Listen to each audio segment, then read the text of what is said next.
How do you assess these statements from Cameron saying it's up to Ukraine how it uses weapons which are supplied by the UK? Do you see this as a direct escalation?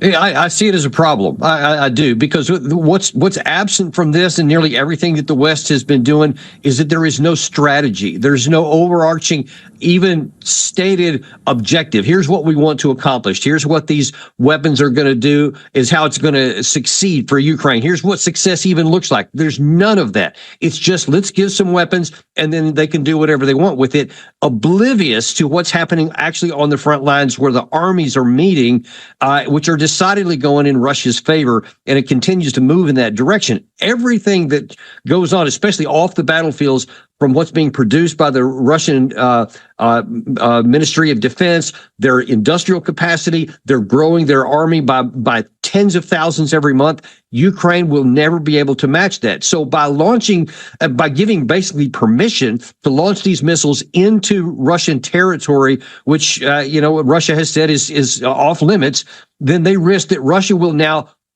fire even more targets inside Ukraine in retaliation, because Russia has many times more weapons that they can fire into Ukraine that they have thus far relatively held off to military targets or energy infrastructure related to military capacity. So this could go a lot further than what it has been. And the talk of bringing in troops from France is not a good sign.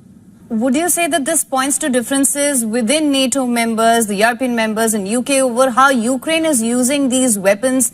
And it's said that it's, as you mentioned as well, that it's up to Ukraine as to how it chooses to use these weapons.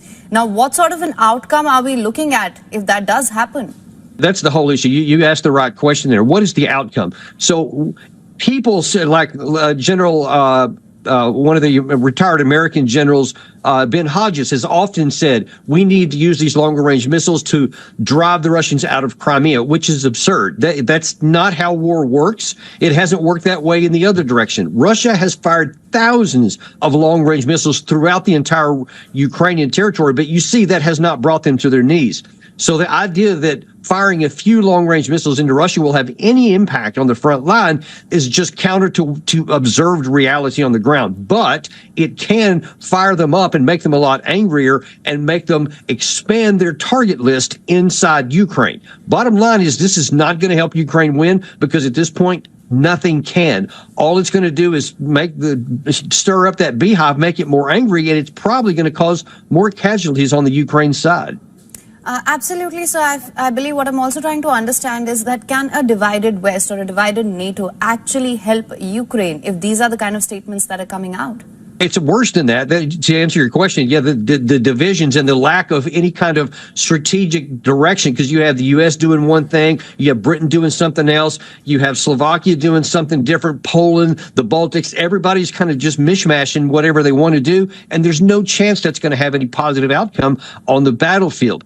But it's even worse than that, because all of these tranches of support that's coming in now, it's not clear at all that the U.S. is going to have any more after this. And several other countries are about the edge of what they're going to do. So Ukraine is saying that this money is going to help them get through 2024. But when you get to 2025, it's not clear at all that they're going to have any more support. So there's every way you want to look at this. It's bad for the Ukraine side, and they need to seek a negotiated settlement.